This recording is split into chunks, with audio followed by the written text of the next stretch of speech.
여러분 안녕하십니까? 6월 20일 화요일 뉴스투데이입니다. 북한에 장기 억류됐다 의식불명 상태로 송환됐던 미국 대학생 오토 원비어가 결국 숨졌습니다. 미국 내 대북 여론은 더욱 들끓게 됐고 트럼프 대통령의 선택지도 더욱 좁아졌습니다. 사망 소식과 함께 이 시각 미국 분위기 국제부를 연결해 보겠습니다. 육덕수 기자 전해주시죠. 북한에 장기간 억류됐다가 최근 의식불명 상태로 송환된 미국 대학생 오토 원비어가 현지 시간 어제 숨졌다고 미 현지 언론들이 보도했습니다. AFP와 로이터 등은 원비어의 가족들을 인용해 이같이 전했습니다. 미 버지니아 주립대 3학년이던 원비어는 지난해 1월 관광차 방문했던 북한 평양에서 정치 선전물을 훔치라는 혐의로 체포됐다가 노동교화형 15년형을 선고받았습니다. 앞서 미국 의료진은 원비어가 뇌 조직이 광범위하게 손상됐다고 밝힌 바 있습니다. 미 오하이오 신시니티 주립대 병원 의료진은 식물인간 상태라고 밝혀왔습니다. 또 북한이 주장하는 식중독인 보툴리누스 중독증 증거는 나타나지 않았으며 가혹행위를 뒷받침할 만한 신체적 외상이나 골절의 흔적도 발견되진 않았습니다. 북한이 17개월 넘게 억류했던 미국 대학생 오토 원비어를 인도주의 차원에서 석방했다고 밝혔지만 원비어 가족들은 크게 반발해왔습니다. 그간 미국의 북한 문제 전문가들은 원비어가 의식불명 상태로 송환됨에 따라 북미 간의 직접 대화는 더욱 어려워졌다고 분석해왔습니다. 이런 가운데 결국 원비어가 숨지면서 북미 관계에 상당한 변수로 작용할 것으로 보입니다. 지금까지 국제부에서 전해드렸습니다. 이런 가운데 한미 정상회담을 앞두고 문정인 특보 발언으로 파장이 일자 청와대가 문 특보에게 공개 경고를 냈습니다. 일단은 한미 관계에 도움이 안 된다는 겁니다. 이재민 기자입니다. If North Korea suspend its nuclear and missile activities, then we may consult with the United States to scaling down. 미국 방문 중인 문정인 통일외교안보 특보의 발언 파장이 커지자 청와대가 나섰습니다. 청와대 핵심 관계자는 문 특보에게 앞으로의 한미 관계에 도움이 되지 않는다고 엄중하게 말했다고 밝혔습니다. 그러나 사드 배치 연기 가능성을 언급했던 정의용 청와대 국가안보실장, 대북 인도적 지원 재개 방침을 밝혔던 강경화 외교부 장관 등 문재인 정부 1기 외교안보 라인에 대해 야당은 일제히 우려를 나타내면서 경질까지 요구했습니다. 우리 외교안보의 폭탄이나 마찬가지입니다. 외교 협상의 전략 ABC도 찾을 수 없었다. 김정은의 외교안보 특보인지 묻지 않을 수가 없습니다. 또 다른 통일 외교안보 특보인 홍석현 전 중앙일보 회장은 사의를 밝혔고 청와대는 해촉 절차에 들어갔습니다. MBC 뉴스 이재민입니다. 발언 파장의 당사자 문정인 특보가 한국 특파원들 앞에서 다시 입을 열었습니다. 협상은 주고받는 것이 아니냐, 학자적 소신이라고 발언을 거듭 확인했습니다. 하지만 자신의 생각이 곧 문재인 정부의 생각은 아니라며 확대 해석은 경계했습니다. 계속해서 뉴욕에서 이진희 특파원입니다. 문정인 외교통일 안보 대통령 특보는 최근 논란을 빚은 워싱턴 발언에 대해 수정할 뜻이 없음을 분명히 했습니다. 문 특보는 현지 시간으로 월요일 오전 뉴욕 맨해튼 아시아 소사이어티에서 열린 세미나에서 이같이 밝혔습니다. 지난 16일 워싱턴 DC에서 북한이 핵미사일 활동을 중단하면 미국의 한반도 전략 자산과 한미 연합 군사훈련을 축소할 수 있다고 한 발언을 굽히지 않은 겁니다. Negotiation all about the give and take, is two-party negotiations. 그러나 자신은 대통령 특보가 아니라 교수 개인 자격으로 발언하는 것이라고 강조했습니다. And I'm not in the decision-making line. Okay, I can give my opinions to the president. Whether he takes it or not, it's up to him. 문제가 된 워싱턴 발언과 관련해 청와대로부터 경고를 받았느냐는 질문에는 노 코멘트라며 말을 아꼈습니다. 또 야당에서 제기한 특보 해임론에 대해선 자신은 정부에서 월급을 받는 사람이 아니라고 반박했습니다. 한반도 내 사드 배치 논란과 관련해선 한국에도 법이 있고 그 법을 뛰어넘을 수 없다며 환경 영향 평가 등 관련 절차를 지켜야 한다고 강조했습니다. 또 시간이 걸릴지 모르지만 문재인 대통령이 사드 문제를 해결한다고 약속했기 때문에 한미 동맹에 걸림돌이 되지는 않을 것이라고 전망했습니다. 뉴욕에서 MBC 뉴스 이진입니다. 북한을 더 바짝 압박하려면 중국이 더 적극적으로 나서줘야 한다. 변함없는 미국의 생각입니다. 요즘 좀 해이해져 있는 것 아니냐. 미국이 다시 중국을 압박합니다. 워싱턴에서 현원섭 특파원입니다. 미 국무부가 올해 워싱턴 DC에서 열리는 중국과의 외교안보 대화의 초점은 북한 문제가 될 것이라고 밝혔습니다. 손튼 동아태 부차관보는 사전 브리핑을 통해 북한 석탄 수입을 금지한 중국의 조치를 긍정적으로 평가하면서 중국이 제재를 더 강화하는 모습을 보고 싶다고 강조했습니다. 또 중국이 유엔 안보리 제재를 완벽하게 이행함으로써 북한의 최대 교육 상대로서 특별한 영향력을 행사하도록 계속 설득하고 있다고 덧붙였습니다. 손트는 모레 중국과의 만남에서 양제츠 외교 담당 국무위원 등에게 이런 요구 사항들을 직접 전달할 예정이라고 말했습니다. 뉴욕 공항에서 외교 행랑을 강탈당했다는 북한의 주장은 거듭 일축했습니다. 손트는 미국에는 외교 비자 소유자를 포함한 모든 승객의 출국 시 합법적인 검색 절차가 있다면서 이번에 검색을 당한 북한 사람들은 검색 면제 대상이 아니라고 반박했습니다. 손트는 다만 북한에 여전히 미국 시민 3명이 억류돼 있다면서 가능한 한 빨리 돌아오기를 분명히 원한다고 밝혔습니다. 워싱턴에서 MBC 뉴스 현원섭입니다. 여야 대치의 최전선은 지금 조국 청와대 민정수석을 놓고 그어지고 있습니다. 조 수석을 국회에 출석시키려고 하는 야당 공세에 여당은 그럴 수 없다. 이참에 청와대를 다루는 국회 운영위원장 자리를 관례대로 여당에 내놓으라고 맞섰습니다. 김세록 기자입니다. 더불어민주당은 국회 운영위 소집과 조국 민정수석 등의 출석 요구를 정치 공세로 규정했습니다. 국회 운영부터 정상화하는데 협조해 주시기를 다시 한번 당부드립니다. 야3당은 조 수석 사퇴도 압박하며 부실 인사검증을 따지겠다는 입장입니다. 안경환 후보자 허위 혼인신고 문제를 알고도 묵인한 것 아니냐는 의혹에 해명을 요구했습니다. 청와대가 물어왔다고 한 것을 두고 이제 와서 안 후보자의 착각이라고 소위 세간에서 말하는 핑퐁치기를 하고 있습니다. 시스템이 무너진 청와대의 검증 시스템을 확인하기 위해서 오늘 운영위가 열리더라도 조 수석 등의 출석 안건이 합의되지 않아 공방만 계속될 것으로 보입니다. 인사 문제에 대한 대통령의 입장 표명 요구도 나온 가운데 돌파구가 마련되지 않으면 국회 파행도 계속될 수 있습니다. 야당이 반대하지 말고 도와주세요 하는 의미의 협치라면 그것은 성공할 수도 없을 뿐만 아니라 국회 제출 열흘이 넘은 추경안도 상임위 상정 일자조차 잡지 못해 6월 처리가 사실상 어려워졌습니다.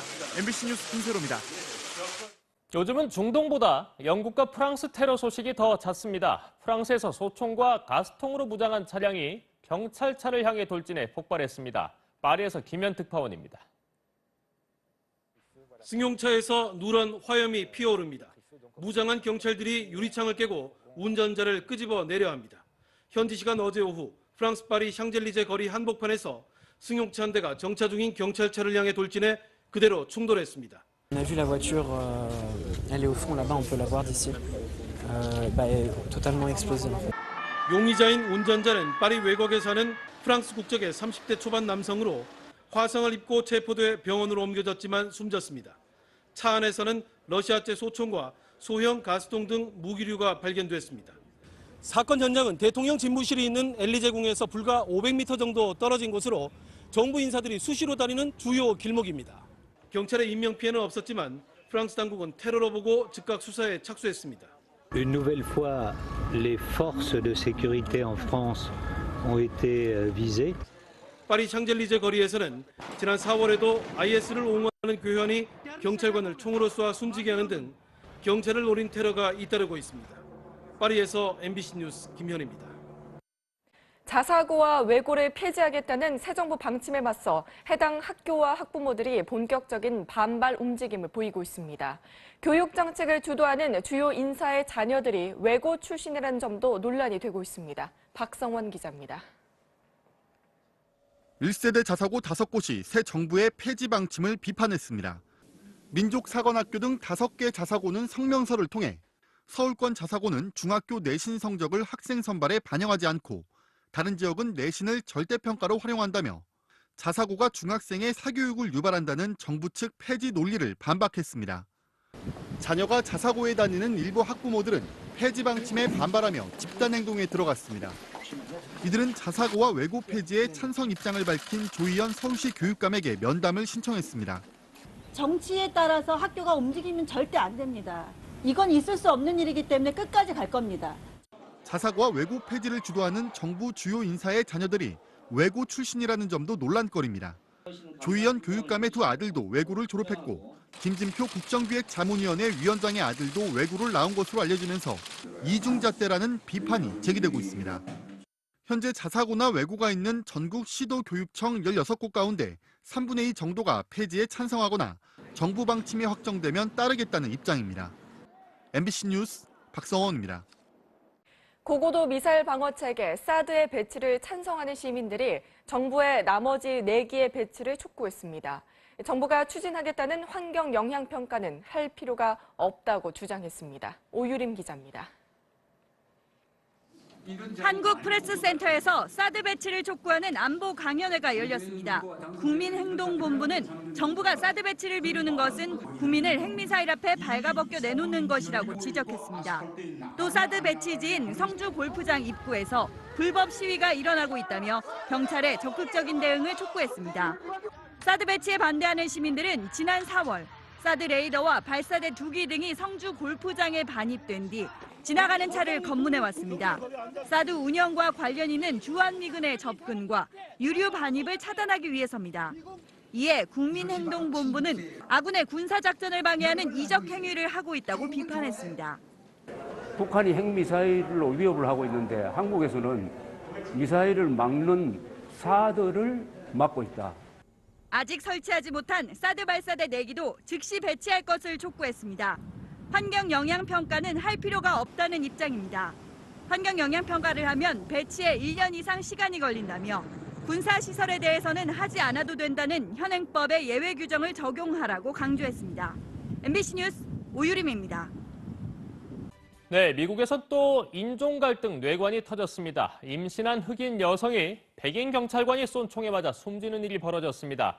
하지만 전후 사정이 명확하지가 않습니다. 과잉 진압이다 아니다 논란이 일고 있습니다. 이주훈 특파원입니다. 미국 서부 시애틀의 한 아파트에서 현지 시간 18일 오전 임신한 흑인 여성이 백인 경찰이 쏜 총에 맞아 숨졌습니다. 숨진 여성은 찰리나 라일이라는 30살의 여성으로 임신 7개월째였습니다. 라일은 강도가 침입하려 한다며 신고했는데 오히려 출동한 2명의 경찰이 발사한 총에 맞은 겁니다. 발포 현장에는 3명의 어린이도 함께 있었던 것으로 밝혀졌습니다. 경찰은 숨진 여성이 얼마 전 폭력 혐의로 체포된 전력이 있다며 출동 당시에도 흉기를 들고 있어 발포할 수밖에 없었다고 설명한 뒤 현장 녹음 파일을 공개했습니다.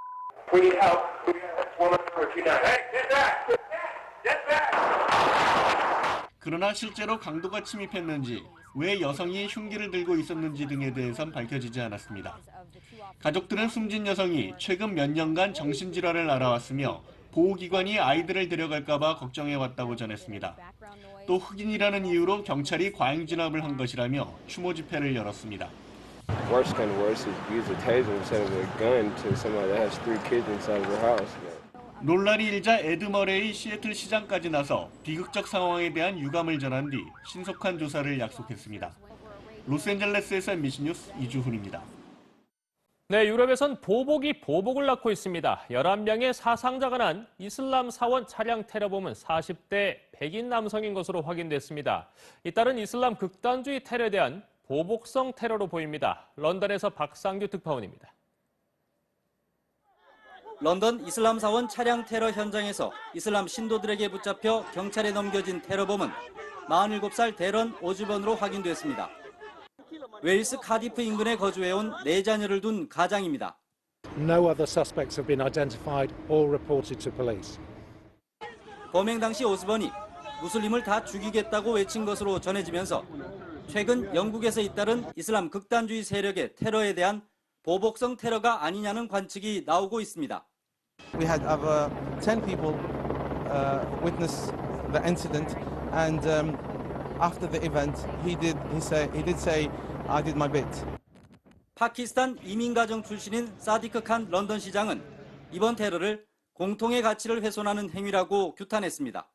Attack on our shared values our shared values of tolerance and freedom and respect. 최근 영국에서는 반이슬람 단체들이 무슬림 추방을 외치며 시위를 벌이다 경찰과 충돌하는가 하면 무슬림을 표적으로 한 증오 범죄도 급증하고 있습니다. 이런 가운데 런던 고층 아파트 화재 참사의 희생자 수는 79명으로 늘었습니다. 런던에서 MBC 뉴스 박상규입니다. 역대 세 번째 장수 총리로 독주를 이어가고 있는 일본 아베 총리의 지지율이 한 달 만에 10%포인트 이상 폭락했습니다. 친구가 이사장으로 있는 사학재단의 수의학과 신설에 압력을 행사했다는 의혹과 이른바 공모죄법 강행 처리가 직격탄을 날렸습니다. 도쿄에서 이동혜 특파원입니다. 친구가 운영하는 사학법인에 특혜를 줬다는 스캔들로 여론의 집중 포화를 맞고 있는 아베 일본 총리가 기자회견을 열어 사죄했습니다. 아베 총리는 의혹을 대응하는 과정에서 국민들의 불신을 불렀다는 점을 솔직하게 인정하지 않을 수 없다며 유감을 표명했습니다. 私の姿勢が結果として政策論争以外の話を盛り上げてしまった。深く反省しております。 국회 논의 과정에서 고압적인 대응으로 물의를 빚었던 아베 총리는 기회가 있다면 진지하게 설명하겠다며 최대한 몸을 낮췄습니다. 아베 총리가 이처럼 기자회견을 통해 적극적으로 진화에 나선 것은 지지율 하락세가 심상치 않기 때문입니다. 요미우리 신문의 경우 49%로 한 달 새 12%포인트가 떨어졌고 마이니치 신문 조사에서도 10%포인트가 빠져 30%대로 내려앉았습니다. 지난 2015년 7월 안보법 관련 법안을 날치기 처리한 이후 가장 낮은 지지율입니다. 이대로라면 다음 달 초 도쿄도 의회 선거도 위태롭다는 분석이 나오고 있습니다. 일본 언론들은 아베 총리가 향후 개각 등 인사 쇄신을 통해 지지율 반등을 노린 뒤 다시 개헌에 시동을 걸 것으로 전망했습니다. 도쿄에서 MBC 뉴스 이동혜입니다. 문재인 대통령이 국내 최초 원전인 고리 1호기의 영구정지 선포식에 참석했습니다. 신규 원전 건설 계획을 백지화하고 원전 중심의 발전 정책을 폐기해 탈핵 시대로 가겠다고 밝혔습니다. 김천홍 기자입니다. 문재인 대통령은 고리 1호기 영구정지는 탈핵 국가로 가는 출발이자 안전한 대한민국으로 가는 대전환이라고 강조했습니다. 새 정부는 원전 안전성 확보를 나라의 존망이 걸린 국가 안보 문제로 인식하고 대처하겠습니다. 낮은 가격과 효율성을 추구한 에너지 정책으로 국민 안전은 후순위였고 지속 가능한 환경에 대한 고려도 경시돼 왔다고 지적했습니다. 그러나 이제는 바꿀 때가 됐습니다. 국가의 경제 수준이 달라졌고 환경의 중요성에 대한 인식도 높아졌습니다. 탈원전과 함께 미래에너지 시대를 열겠다는 비전도 제시했습니다. 신재생 에너지와 LNG 발전을 비롯한 깨끗하고 안전한 청정 에너지 산업을 적극 육성하겠습니다. 문 대통령이 직접 영구정지 선포식 행사에 참석한 고리 1호기는 1978년 첫 상업용 원전으로 가동을 시작해 지난 40년 동안 원자력 전체 발전량의 5%가량을 생산해왔습니다. 순수 국내 기술로 4단계에 걸쳐 오는 2032년 말까지 해체 작업이 완료될 예정입니다. MBC 뉴스 김천홍입니다. 새 정부 출범 이후 첫 부동산 대책이 나왔습니다. 분양권 전매 제한이 확대되고 대출 규제도 강화됩니다. 김재경 기자입니다. 새 정부의 첫 부동산 대책은 먼저 서울을 정조준했습니다. 당초 강남 4구를 제외한 나머지는 분양권 전매 제한 기간을 1년 6개월로 했지만 이번에는 서울 전 지역에서 소유권 이전 등기 시점까지 분양권 전매를 제한하기로 했습니다. 앞으로 모집 공고를 내는 서울 아파트는 입주 때까지 분양권을 사고 팔 수 없게 됩니다. 작년 11월보다는 한 단계 더 투기과열지구를 지정할 가능성이 높아졌다. 이렇게 말씀드릴 수 있겠습니다. 부동산 대출도 옥죄기로 했습니다.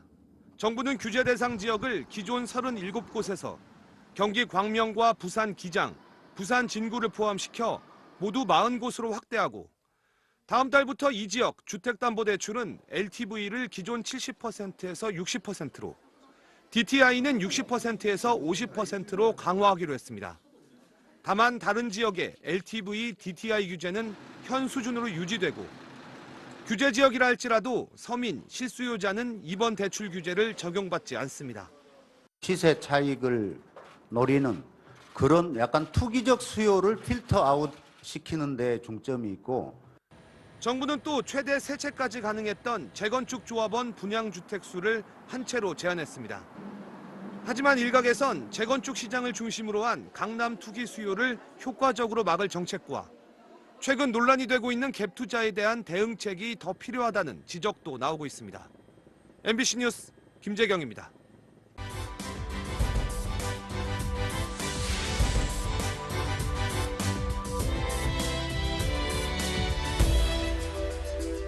문재인 대통령이 탈원전 시대를 선포했습니다. 그 시작으로 우리나라 최초의 원전인 고리 1호기를 영구 중지했습니다. 이 탈원전 정책은 문재인 대통령의 대표적인 공약이었습니다. 하지만 관련 전문가들과 산업계 반론도 만만치 않은데요. 먼저 원전 중지의 역사적인 현장을 보시겠습니다. 40년의 수명을 다한 국내 최초의 원전 고리 1호기가 곧 작동을 멈춥니다. 원전에서 증기를 공급받아 돌아가던 대형 터빈의 가동도 이미 중단됐습니다. 고리 1호기 터빈 정지합니다. 셋, 둘, 하나, 정지! 한국수력 원자력은 핵 분열을 멈추기 위해 원자로에 제어봉을 넣고 출력을 줄여왔습니다. 네, 우리나라는 대표적인 원자력 선진국인데요. 이를 점차 줄여나가서 2040년에는 원전 제로 시대를 열겠다는 겁니다. 자, 정슬기 아나운서. 네. 우리나라 지금 원자력 발전 비율이 30%가 넘는 것 같은데요. 네, 그렇습니다. 발전 원료별 전력 비중을 살펴보면요. 석탄이 39.4%로 가장 높고요. 그 다음이 원자력으로 32.3%에 달합니다. 그 다음으로 천연가스, 석유, 태양광, 풍력 같은 신재생 에너지 순입니다. 현재 우리나라는 총 25개의 원전을 운영 중인데요. 원전의 수명이 다하면 이를 영구 정지시키고 신규 원전은 더 이상 짓지 않겠다는 겁니다. 그래서 2040년에 원전 제로 시대를 열겠다는 게 정부의 발표입니다. 원전이 줄어들면서 부족한 전기는 신재생 에너지를 확대해 충당하겠다는 건데요. 2030년까지 현재 3.7%에 불과한 신재생 에너지와 수력 발전을 30%까지 늘리겠다는 계획입니다. 네, 신재생 에너지를 확대하겠다. 사실 이게 말은 쉬운데 지금까지 비용이 비싸기 때문에 잘 안 된 거잖아요. 그래서 선진국들도 아직까지 탈원전을 발표한 나라가 사실 몇 개 안 되죠? 네, 맞습니다. 이 킬로와트 시당 평균 발전 단가를 살펴보면요. 2014년 기준으로 원자력은 120원, 태양광은 180원, 풍력 발전이 90원이었습니다. 태양광이 원자력보다 훨씬 비싸죠. 그런데 이게 2020년이 되면 원자력은 130원, 태양광은 80원, 풍력은 70원이 됩니다. 기술이 발전하면서 태양광 발전 비용이 크게 감소해서 원자력보다 값싼 에너지원이 되는 겁니다. 정부는 신재생 에너지 사업을 촉진하기 위해서 이러한 설비를 설치할 경우 최대 90%까지 지원을 해주고 있습니다. 관련 보도 보시죠. 농촌의 주택 옥상에 들어선 태양광 발전판. 4인 가구가 한 달을 쓰고도 남을 월 3,400kW의 전기가 만들어집니다. 발전판 밑에는 온수를 만드는 지별관 시설도 부착됐습니다.